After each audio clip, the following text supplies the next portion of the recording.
हाय, आप देख रहे हैं इंडिया न्यूज इन खबर। मैं हूं विष्णु शर्मा, मेरे साथ है मेरे वरिष्ठ सहयोगी विद्याशंकर तिवारी और मुद्दा है स्वामी चिन्मयानंद को गिरफ्तार करके जो 4 धाराएं लगाई गई हैं पुलिस की तरफ से, क्या वो उन्हें बचा रही हैं?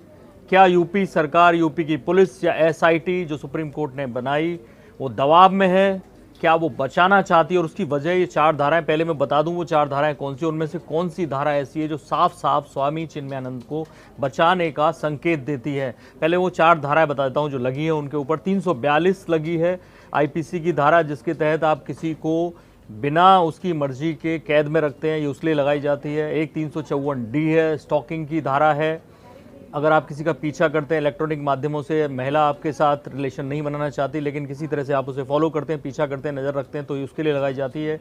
एक तीसरी 506 लगी है, वो 506 किसी को आप जान से मारने की या किसी और तरह की धमकी देते हैं तो ये वो धाराएं, छोटी छोटी सजाएं इनमें। अब जो बड़ी धारा यानी रेप की जिसकी बात की जा रही थी, धारा 376 रेप के लिए होती है और उसके कई सेक्शंस हैं। उनमें से एक धारा लगाई गई है धारा 376C, उसको लेकर विवाद है। और वो विवाद क्या है? धारा 376 लगाने के बजाय, धारा 376 के और कोई प्रावधान लागू करने के बजाय उन्होंने धारा 376C क्यों लगाई और यहीं से बचाव का मौका दिया? क्या है धारा 376C, बताएंगे तिवारी जी। देखिए, कायदे से जो हमें समझ में आ रहा है, इसमें धारा 376 लगनी चाहिए, जिसमें कि 20 साल से लेकर के और लाइफ इम्प्रिजनमेंट है। अब ये जो फिड्यूशियरी रिलेशनशिप क्यों लगाई जाती है धारा 376 से? जहाँ पे कि विश्वास का रिश्ता हो, आप डोमिनेट कर रहे हो, वहाँ के लिए व्यवस्था की गई है। अब मुझे ये समझ में नहीं आ रहा है कि जो स्वामी जी का ट्रस्ट है वो 5 कॉलेजों का संचालन करता है, मुमुक्षु उनका आश्रम है, तो 5 कॉलेजों में नर्सरी और कक्षा 1 से लेकर के और LLM तक आप पढ़ाई करा रहे हैं। 10,000 भी यदि बच्चे हों तो क्या स्वामी जी जो उसके चेयरमैन हैं या ट्रस्टी हैं, उनका उनसे विश्वास का रिश्ता है 10,000 बच्चों से? उनका जब इस पे 1-2 चीज़ है मेरे ख्याल से। जो फिड्यूसरी वाला है वो 2 लोग, कोई भी 2 लोग मतलब अपोजिट जेंडर के, उनमें आपसी ऐसा रिश्ता है, सेक्सुअल रिलेशंस, जहाँ जो कल को बिगड़ जाता है तो वहाँ पे एक लगती है। और दूसरा एक इन्होंने जो बोला है अथॉरिटी वाला, कि ये आप किसी ऐसी अथॉरिटी में हैं जहाँ किसी तरह उसको प्रभावित कर रहे हैं। या जैसे इसमें एक थोड़ा सा मैं हिंदी में बता देता हूँ जो इस धारा के बारे में लिखा है, कि अगर कोई अधिकारी है, लोक सेवक है, जेल में है, रिमांड होम का इंचार्ज है, वार्डन है, अभिरक्षा का कोई ऐसा स्थान या स्त्री या बालिकों को संस्था को अधीक्षक या प्रबंधक है, वो अगर अपने पद का दुरुपयोग करता है और दुरुपयोग करके किसी को सेक्सुअल रिलेशन बनाने को मजबूर कर देता है या कुछ और करता है, वो सारे इसमें डिटेल्स इसलिए दिया गया है कि आप ऐसी किसी संस्था तो पे। आपके हिसाब से बाबा इसमें से जो अभी आपने पढ़ा किस में कवर? हाँ, इसमें बाबा अगर आश्रम में होते, जेल में होते, हॉस्पिटल में होते, यहाँ पर किसी स्कूल का चेयरमैन मेरे ख्याल से नहीं आ सकता, क्योंकि ना तो वो आश्रम में रहती थी और ना ही वो किसी भी तरह से एक हो सकता है जो संभावित कि आपके अंडर में वो काम कर रही है, क्योंकि उसने वहाँ नौकरी ली थी। अब एक बात बताइए, कोई बड़ी सी कंपनी है, उसका चेयरमैन है, उसका MD है, उसका CEO है और नीचे का एम्प्लॉय है, उसका उससे क्या रिश्ता हो सकता है? ठीक है। और आपने उसको जैसा कि उसका कहना है कि आपने उसको ज़बरदस्ती नौकरी दी, आपने उसको ज़बरदस्ती हॉस्टल में रखा, आपने उसकी माँ को भी नौकरी दी, तो ये वाला यदि ये वाला क्लॉज माना भी जाए कि कहीं ना कहीं प्रभावित करने की स्थिति में थे, तो चेयरमैन का, जैसा कि मैं देख रहा था, खुद पुलिस के ही मुताबिक बातें आ रही कि चेयरमैन का तो डायरेक्ट कॉलेजों में या स्कूल में कोई इंटरफेरेंस था ही नहीं। ये कभी कभी कोई प्रोग्राम होता था तो उसमें आते थे, तो कैसे किसी बच्चे के साथ, किसी लड़के के साथ या किसी लड़की के साथ ये 376C में कवर? यही बचाने की कोशिश है, क्योंकि वो ये साबित कर रहे हैं कि लड़की चाहे प्रभाव में आके या किसी भी तरह से उसने अपनी मर्जी दी। इसमें ऐसा नहीं है कि वो कमरे में आई, अचानक से उस पर हमला किया गया और रेप कर दिया गया, उसको प्रभावित किया गया। और ऐसे में एक फ़ायदा इनको ये होता 376C लगाने पे, जो आप बता रहे थे, मिनिमम सज़ा 5 साल और मैक्सिमम 10 साल।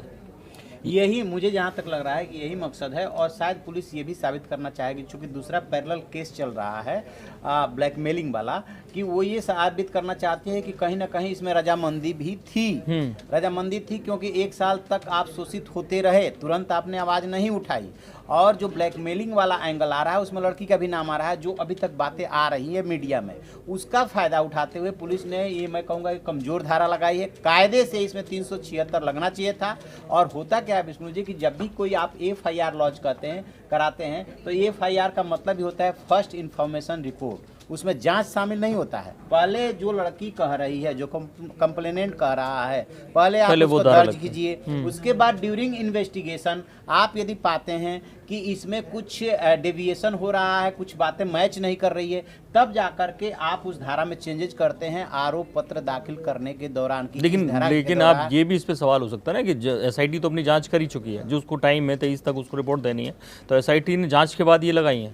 एसआईटी ने जांच के बाद लगाई, उसने वो सारे 43 वीडियो क्लिप देखे होंगे, मसाज का वीडियो देखा होगा, वो ब्लैकमेलिंग वाला वीडियो सुना होगा, जो ब्लैकमेलिंग वाला वीडियो था वो स्वामी चिन्मयानंद का वकील तर्क दे रहा था, वही तर्क पुलिस देती हुई नजर आ रही है। ओम सिंह का कहना ये था कि देश के किस कानून के तहत मसाज करना या कराना अपराध है। तमाम स्पा में जो है इस तरह के मसाज होते हैं और महिलाएं ही, फीमेल ही मसाज करती हैं। वही तर्क पुलिस अब देती हुई नजर आ रही है, ये धारा लगा करके कि वो मसाज जो है रजामंदी से हो रहा था, रिलेशन रजामंदी से। देखिए होता क्या है कि जब आप फंस जाते हैं, बाबा ने एक्सेप्ट कर लिया कि मैं अपने कारनामे पे शर्मिंदा हूँ, तो पुलिस क्या करती है कि उसको किसी तरह से डाइल्यूट करने की कोशिश करती है। इसमें ये तो है कि बहुत सारी बातें अभी मीडिया को भी नहीं पता है, बाहर की पब्लिक को नहीं पता है। सेक्शन 375 भी अक्षय खन्ना ऋचा चड्ढा की मूवी आई, उसमें ये होता है कि एक डायरेक्टर है और वो कैसे भी एक लड़की को प्रभावित करके उसको नौकरी देने का वायदा करके, और देखे भी एक फैशन डिजाइनर जूनियर लड़की थी, और उसको एक फिल्म का काम दे देता है और इसके जरिए फिर उससे रिलेशन बनाता है। दोनों के रिलेशन होते हैं, लेकिन वो अथॉरिटी का अपनी फ़ायदा उठाता ही है नेचुरली लड़की को प्रभावित करने में। उसके बाद लड़की से उससे झगड़ा हो जाता है और लड़की उस पर रेप केस लगा देती है। पूरी फिल्म में लगता है कि इसने रेप किया और ये बचने की कोशिश कर रहा है।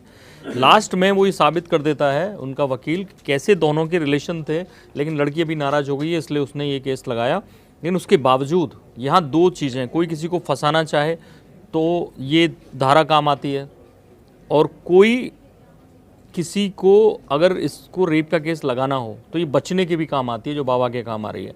तो उसमें ये था कि यही बात बताएगी कि कोर्ट ने यही बयान दिया कि अगर आप किसी अथॉरिटी में हैं, अगर आप किसी अथॉरिटी में और प्रभावित करके उससे संबंध बनाने की कोशिश कर रहे हैं या मजबूर कर रहे हैं, तब भी आपको इस 376C के तहत जेल में जाना पड़ेगा। तो ये एक तरह से बचाव भी है, बाबा की तरफ से बचाव है। और लड़की ने संबंध खराब होने के बाद, मान लो उनके अच्छे संबंध थे और उसने ये प्रेशर किया, तो उसको भी फ़ायदा मिला कि कम से कम बाबा जेल गया और उसको ये सज़ा मिलेगी। आप देखिएगा 376C लगाने के बाद पुलिस यही स्टोरी साबित करने जा रही है कि ये सब कुछ रजामंदी से हो रहा था, फिर इसमें ब्लैकमेलिंग घुसा, क्योंकि पैरेलल वो केस चल रहा है, और फिर उसके बाद ये नौबत यहाँ तक आई। इसका मतलब ये हुआ कि लड़की भी इस अपराध में शामिल रही है, लिहाजा हमने ये सेक्शन लगाया। ये पुलिस की थ्योरी है, लेकिन मेरा अपना मानना है कि वो कोई डायरेक्ट उससे, ना तो वो शिष्या थी, ना तो वो डॉक्टर की पेशेंट थी, ना ही वो ट्रस्ट में काम कर रही थी, ना ही डायरेक्ट उनसे कोई कनेक्शन था। लिहाजा पुलिस ने यहाँ उनके साथ मरौवत की है, और ये जो मुकदमा दर्ज होना चाहिए था वो 376 के तहत दर्ज होना चाहिए। तो हाल ही में आपने देखा था कैसे तबरेज अंसारी केस में 304A लगाने की कोशिश की थी। वहाँ की पुलिस ने एक्सीडेंटल मौत बताने की कोशिश की, हार्ट अटैक वाली थ्योरी आने के बाद, पोस्टमार्टम रिपोर्ट में आने के बाद, और पब्लिक प्रेशर ने मजबूर कर दिया कि वापस 302 लगाई जाए। तो क्या चिन्मयानंद के केस में ये होगा कि 376C हटाकर 376 लगाई जाए?